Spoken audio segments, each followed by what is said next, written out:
Inescapable. Chapter 1. The House. The wind blew something fierce that day. The sunflowers seemed to dance across the fields like children. Yet everywhere he looked, he saw nothing but farmland. Acres stretched on for miles. He couldn't help but yawn. It was a rather bleak comparison to the city. Still, he had never seen such a sight of Kansas. As a matter of fact, he had never been in Kansas before the last few weeks. What he had planned as a vacation became something else entirely. His eyes darted to the handcuffs on his wrists. According to the state, he had just committed murder. For the killing of a child, an innocent man and his lover, he was sentenced to life imprisonment with no hope of bail. That was how the court saw it, at least. If they even knew half of what he'd seen, the case may have been different. It didn't help that his lawyer was a novice. The police car left a trail of dust in its wake. He felt the bumps and dips along the dirt road. The rattling could be felt everywhere. It jostled him from his seat and made his head bump against the window. Sleep was nearly impossible. But the two officers in front didn't care. As far as they were concerned, he had done it. And the fact that his skin was a darker shade didn't help. "Are we stopping anytime soon? I gotta take a piss," he muttered to the two officers. "We ain't stopping for your piss break.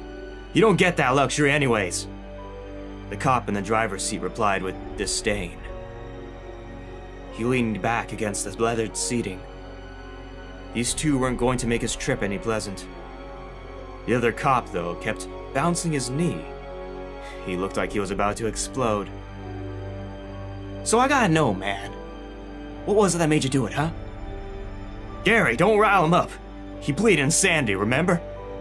The driver says he attempted to quell his partner.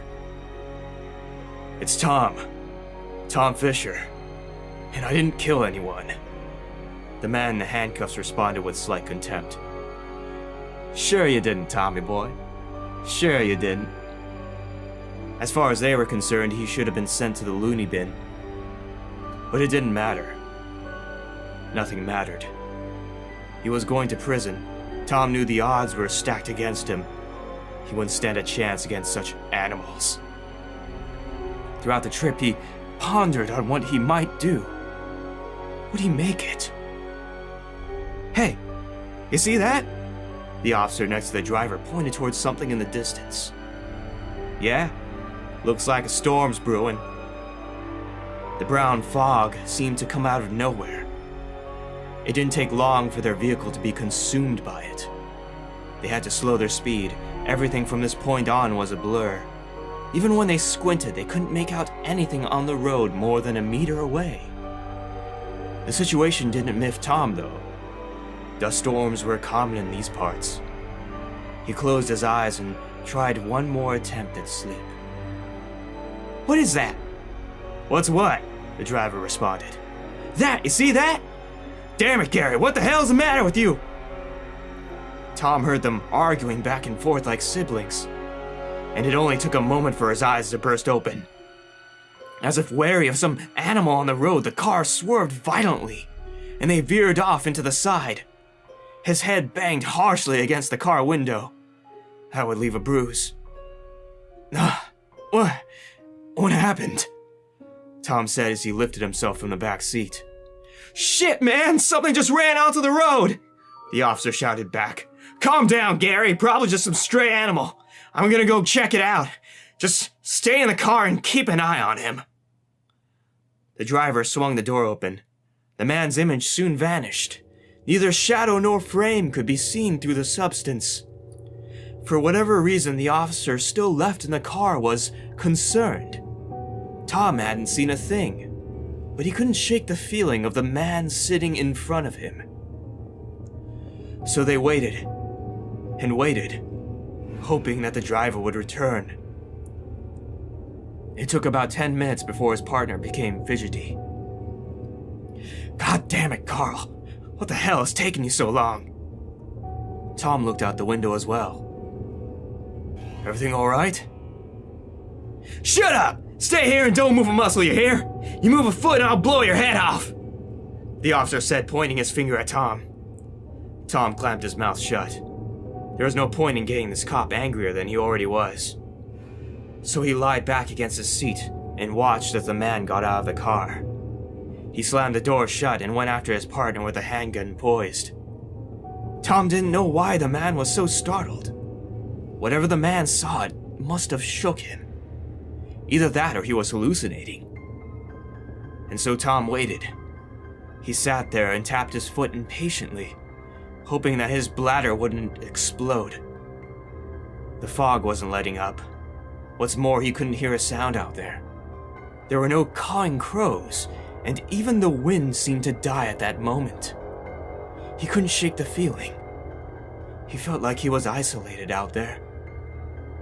Hey, I hope you guys didn't forget about me, Tom jokingly shouted. He attempted to open his door. Oh, locked. Of course it's locked. He shook his head at the sight. I figure they won't mind me taking a leak. Tom hit the car door repeatedly with his foot. He aimed for the lock mechanism that bound him in this metal prison. He banged it once, twice, 3 times, all the way to 20, before he felt like he was getting anywhere. The savage beating eventually made the lock give way and he opened the door. Unable to resist the call of nature, he scurried out of the humid car into the fog. Luckily, his hand could still pull down his zipper.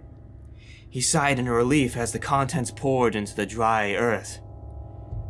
As he zipped up his pants, he looked around. There was nothing but the police car.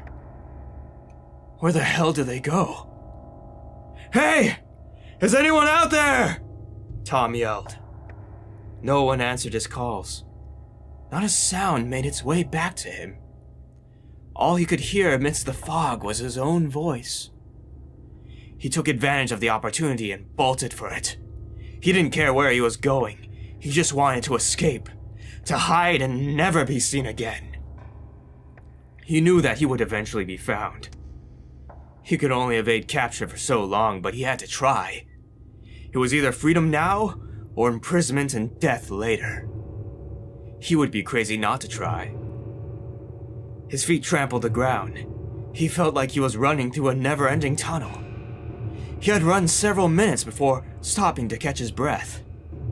Something metallic caught his eye and he turned his head towards the object. He kneeled down to get a better look, and his hand felt over the smooth surface before recognizing what it was.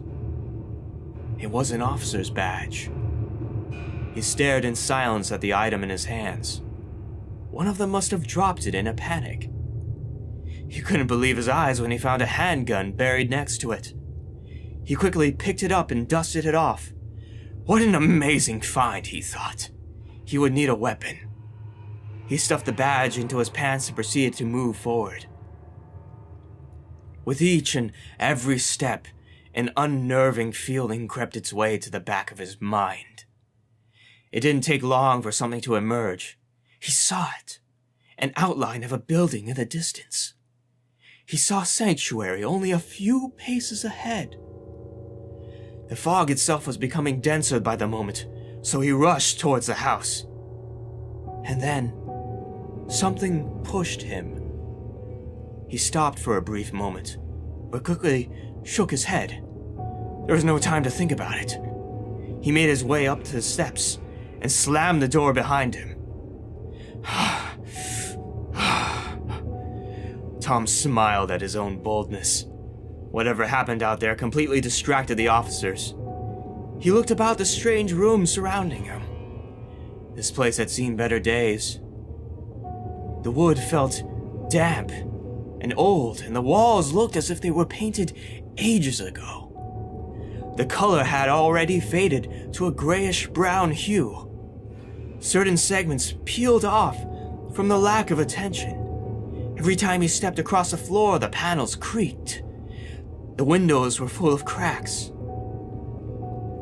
And for some reason, they were barricaded from the inside with metal bars. It didn't make any sense. Why in the world would someone prevent themselves from getting out? The sanctuary had begun to look like a shell. The room itself was devoid of any life. There were no signs that anyone had lived here before, aside from the scratch marks on the entrance door. Whoever was here didn't want to stay long. Tom looked down at his shackled hands. He never checked if the gun was loaded. He pressed the switch and watched as the magazine clucked to the floor. There were only 5 bullets. Not my lucky day. Tom sighed as he refilled the magazine and slid it back into the gun. He dropped back against the front door and sat. He was beyond tired. Tom swiveled his head and looked about the room with slight contentment. It could have been nicer, but he would take it for now. Yet it was in that moment of peace that he picked up something across the floor. Spots of what looked to be coffee marks made a trail all the way to a closet door. He stood up and casually walked towards the door. His eyes looked perplexed. He didn't know what these droplets were. There was no tint of color after all. His hand felt over the texture, but the substance didn't reveal itself. The trail moved well under the crack of the door. He gripped the metal knob and turned, only to have found his action abruptly halted. The knob didn't budge an inch. He tried once again, but the handle didn't comply no matter how much force he applied. It was as if the object was cemented in place long before he arrived. He swiftly moved to another door and attempted to open it with the same result. The knob was stuck in place. Oh, you gotta be shitting me. He went back to the front entrance and turned the knob. His eyes widened at the familiar sensation. His hand struggled to open a door he had just passed through. He had just opened it, but for some reason the knob wouldn't give way. He used all of his strength to turn it, but nothing prevailed. It was as if something on the other side was holding it in place. Hey! Can anyone hear me? The panic had just hit his system. Is anyone out there? I can't get out the door! The door's stuck! He tried to keep calm, to think logically. It was then the thought occurred to him that this must have been some elaborate prank set up by the officers. They must have been trying to fool with him, to mess with his mind and push him over the edge. Nothing else could possibly explain it. The joke's over! This isn't funny! Let me out! He paused for a moment, hoping that someone on the other end would respond. Open the door! He screamed as both of his hands banged harshly against the wooden door. He stared at that door with such intensity, as if expecting someone on the other end to open it. He stepped back, but not a sound greeted his calls for help. His mind had trouble processing the situation before the realization hit him. He had just escaped one prison, only to be entrapped by another. He was locked in there all by himself. For God's sakes! Open the door! Let me out! His shrilling scream penetrated the air like a knife. He slammed his entire body against the door. After minutes of trying, nothing he did made even a dent in the surface. He went over to the barred windows and rattled them with his hands. He desperately looked outside, but no amount of shouting or begging changed the lack of sight. What he was seeing, it couldn't be real. He must have been dreaming. How else could any of this be possible? He darted his head about the room. Every door was locked. Oh God, this can't be happening, it can't. His body slumped down and he dropped his gun. He sat there for hours, contemplating what to do in the passing moments. Even if he shot the windows, he couldn't possibly break past those steel bars. The door wouldn't give way, the knobs were stuck. He couldn't describe the sickening feeling in his gut. It felt like everything had knotted at the pit of his stomach. He felt like a child all over again. He knew no matter how long he waited, no one was coming to save him. So he hummed to himself on the floor, hoping to push back the fear. He just had to distract himself. He had to calm down and think clearly before wasting energy. But no matter what he did, it didn't change his situation. He was stuck there with no way out. There was no escape.